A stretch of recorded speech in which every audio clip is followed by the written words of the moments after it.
Halo anak-anak sekalian, kita bertemu kembali di dalam program History. Di sesi yang ketiga ini, kita akan melihat bagaimana biara bisa bertumbuh dan bisa ada di tengah-tengah dunia. Nah, episode yang kedua ini, kita akan membicarakan satu ordo, satu aliran, satu mazhab, satu kelompok yang disebut dengan kelompok Santo Benedictus, kelompok Saint Benedictine. Maka kita akan melihat hal ini di dalam pembahasan hari ini. Anak sekalian, kemarin kita sudah bahas di episode yang lalu bagaimana pertempuran terjadi antara suku Visigoth dengan suku Roma. Bagaimana akhirnya Clovis dari suku Frank, dia berhasil menjadi orang Kristen dan dia membuat banyak orang sukunya kembali menjadi orang Kristen. Nah, di dalam konflik seperti ini banyak perang, banyak kesulitan, Romawi runtuh dan sebagainya. Akhirnya banyak orang yang bosan untuk hidup. Mereka melihat Roma seperti itu, aduh sedih.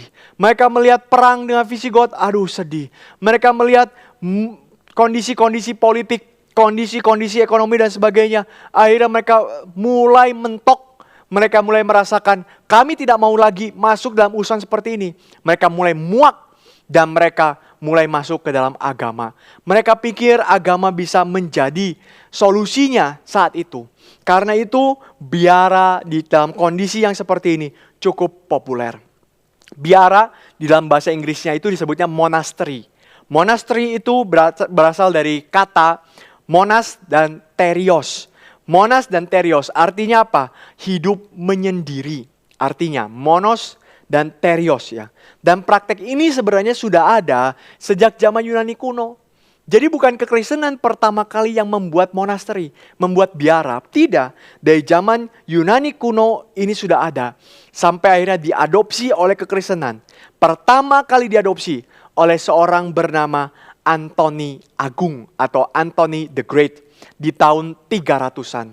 Saat itu dia mengembara di padang gurun yang tidak ada orang, tidak ada binatang, tidak ada rumput, tidak ada apapun, hanya pasir saja. Dia mengembara di padang gurun.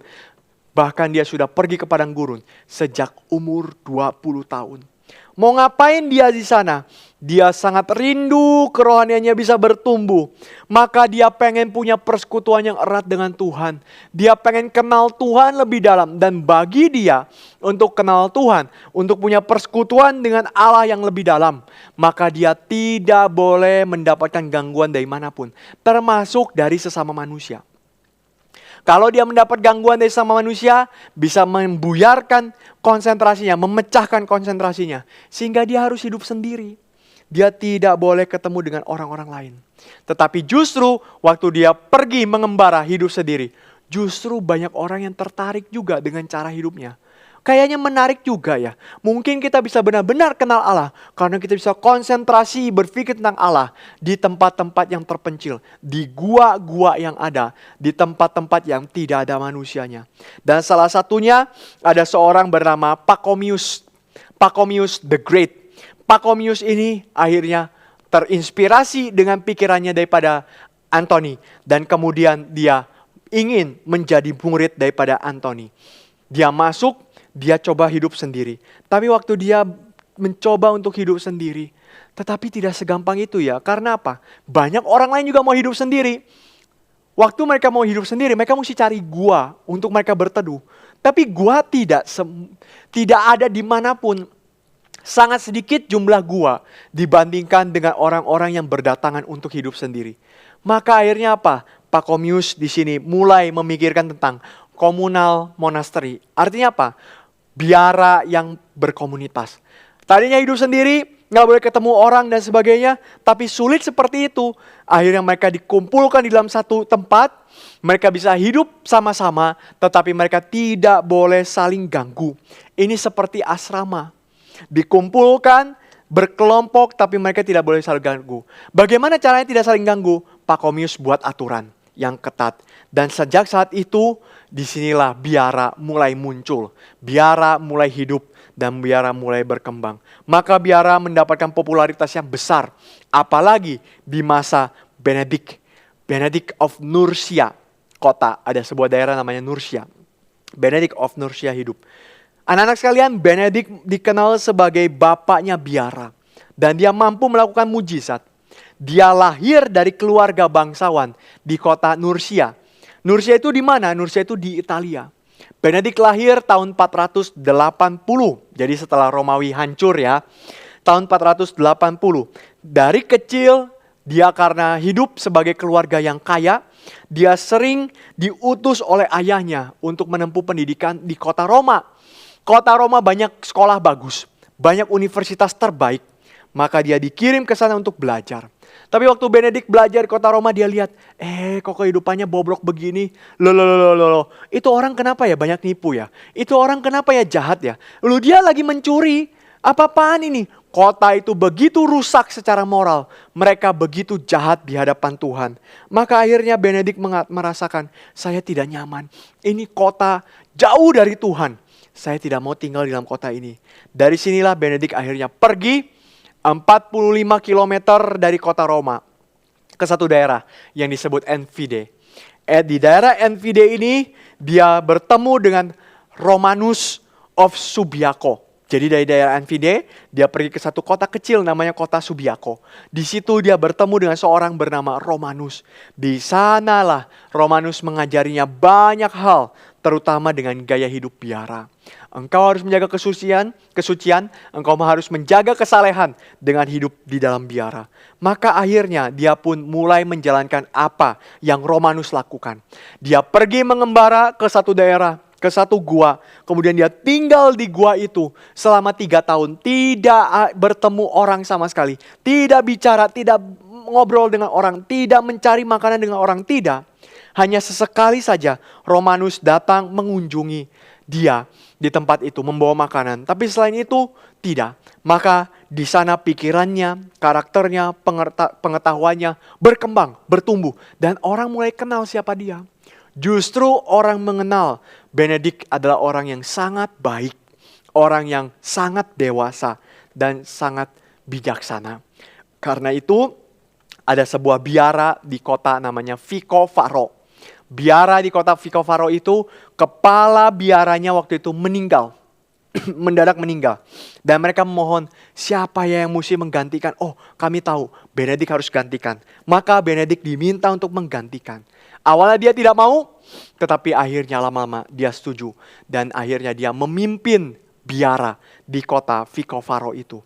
Saat itu di biara, kalau kita lihat anak-anak sekalian, biara itu menjadi tempat hidup dari 2 golongan orang. Pertama, orang yang benar-benar mencintai Tuhan dan mau jadi hamba Tuhan. Hidup di biara. Tapi di sisi yang lain, ada orang-orang kaya yang mau menyelamatkan anaknya supaya tidak dikejar-kejar oleh musuh. Supaya dia tidak miskin, melarat dan mati karena sakit. Maka ditaruh di biara juga. Jadi ada 2 kelompok orang. Orang kaya dengan orang yang benar-benar setia kepada Tuhan. Orang yang setia kepada Tuhan tidak masalah menjalani kehidupan yang saleh. Tetapi anak-anak orang kaya tidak mau. Mereka pengennya senang-senang. Mereka hidupnya sembarangan. Mereka tidak mau ikut aturan. Sedangkan Benedik adalah seorang yang sangat disiplin sekali. Benedik pernah memerintahkan murid-muridnya untuk 1 hari berdoa 8 kali. Secara rutin, secara teratur. Berdoa 8 kali. Karena itu banyak anak-anak orang kaya ini benci sama Benedik. Wah, Benedik ini terlalu keras, terlalu ngotot, terlalu memaksa. Kami benci dengan Benedik. Dan mereka memutuskan untuk apa? Membunuh Benedik. Mereka coba untuk bunuh. Caranya gimana? Pertama, waktu sedang perjamuan kudus, anggur itu dikasih racun.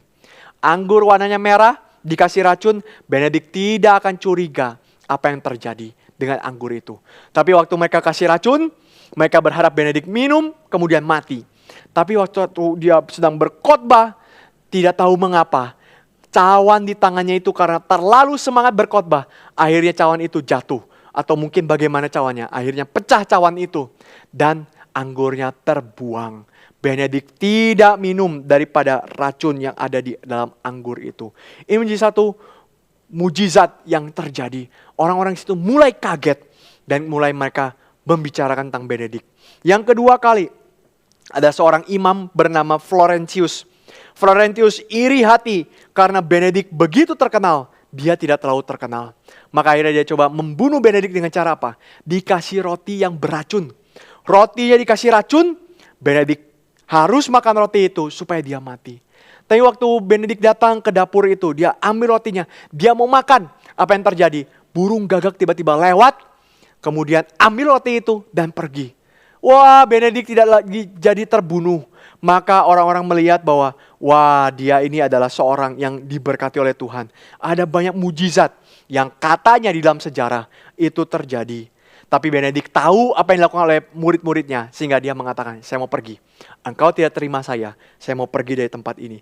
Maka pada tahun 530, Benedict mendirikan 12 biara yang lain. 12 tempat biara di berbagai daerah, dan salah satu yang paling terkenal, yang paling besar adalah biara di Monte Cassino. Biara di Monte Cassino adalah biara yang terletak di antara kota Roma dan Naples. Maka di tengah-tengahnya ada biara itu. Nah, anak-anak sekalian, di zaman Benedict hidup, para biarawan dilatih bukan hanya berdoa, bukan saja baca firman, tetapi juga mereka dilatih untuk bekerja. Di biara itu ngapain? Doa terus? Enggak. Mereka harus kelola uang. Mereka harus belajar. Mereka harus melatih diri mereka. Mendapatkan ilmu. Belajar sebaik-baiknya. Maka di zaman itu, biara menjadi pusat konsentrasi dari ilmu pengetahuan. Orang paling pintar ada di biara. Orang paling jago mengolah keuangan ada di biara. Orang-orang hebat masuk di dalam biara. Karena biara memang diajarkan oleh Benedict untuk orang-orangnya bisa bertumbuh dan bisa bekerja. Justru Benedict mengatakan hal-hal semacam ini, hikmat dan firman itu harus bersatu di dalam Kristus, harus dihargai juga. Maka ketika mereka mencintai hikmat, mereka juga mencintai Kristus. Untuk itu Benedict membuat peraturan menjadi hikmat dasar hidup mereka di biara yang dipakai di dalam seluruh dunia. Maka kalian lihat sampai sekarang, aturan yang disusun oleh Benedict itu dipakai di biara banyak tempat sampai saat ini. Ya, Benedictine Order bahasa Inggrisnya ya, aturan-aturan Benedict. Paling tidak ada 10 poin yang dia tuliskan. Ada tentang stabilitas, ada tentang pertobatan, ada tentang ketaatan, tentang kerendahan hati, tentang komunitas, tentang doa, tentang pekerjaan, keramah tamahan, perdamaian, dan belas kasih. 10 poin yang orang-orang di biara harus pahami dan mereka harus jalani. Menjadi Benedictine Rule, aturan dari Benedictus. Maka dari aturan ini ia ingin agar orang Kristen bisa menemukan Tuhan. Bukan waktu hanya berdoa saja. Bukan hanya waktu dia baca Alkitab. Bukan hanya waktu ketika dia beribadah kepada Tuhan. Tapi orang Kristen pun bisa menemukan Tuhan di dalam kehidupan sehari-hari. Waktu kita bekerja, kita tahu kita bekerja untuk Tuhan. Waktu kita mengobservasi alam, kita belajar ilmu pengetahuan, kita tahu dan kita bisa kenal Allah dari mempelajari ilmu pengetahuan. Maka dari kehidupan sehari-hari kita bisa menemukan hikmat tentang Tuhan. Orang Kristen tidak bisa mengaku percaya tanpa menjalani hidup yang bertanggung jawab di hadapan Tuhan sehari-hari. Karena itu anak-anak sekalian, dengan kita menjalankan tanggung jawab hidup, kita belajar untuk semakin kenal Tuhan di dalam hidup kita. Jadi kita bisa temukan Tuhan di dalam kehidupan sehari-hari. Melalui tindakan, melalui sikap hidup kita yang bertanggung jawab di hadapan Tuhan. Sesuai dengan firman Tuhan. Kenal Tuhan betul dari firman-Nya. Kenal Tuhan juga kita bisa dapatkan ketika kita melakukan kehidupan sehari-hari. Mengaplikasikan, menjalankan firman Tuhan. Maka ada slogan yang terkenal yang disebut sebagai ora et labora, berdoa sambil bekerja. Inilah yang Benedictus ajarkan kepada orang-orang yang ada di biaranya. Sehingga orang Kristen tidak jadi pemalasan. Orang Kristen justru harus bekerja lebih giat lagi. Karena dari situ dia bisa mengasihi Tuhan, mencintai Tuhan, dan mengekspresikan seluruh kerinduannya kepada Tuhan melalui pekerjaan. Anak-anak mau jadi orang Kristen yang bertanggung jawab? Jangan malas-malasan ya. Orang Kristen yang baik, orang Kristen yang mengasihi Tuhan, akan rajin berdoa, akan rajin baca firman, dan juga akan rajin bekerja untuk memuliakan Tuhan. Sampai di sini episode hari ini. Kita akan ketemu lagi di dalam episode selanjutnya. Ada satu bangunan yang dibangun sangat besar yang kalian bisa lihat sampai sekarang di negara Turki. Apa ya kira-kira? Sampai bertemu di dalam episode selanjutnya. Bye-bye. Tuhan berkati.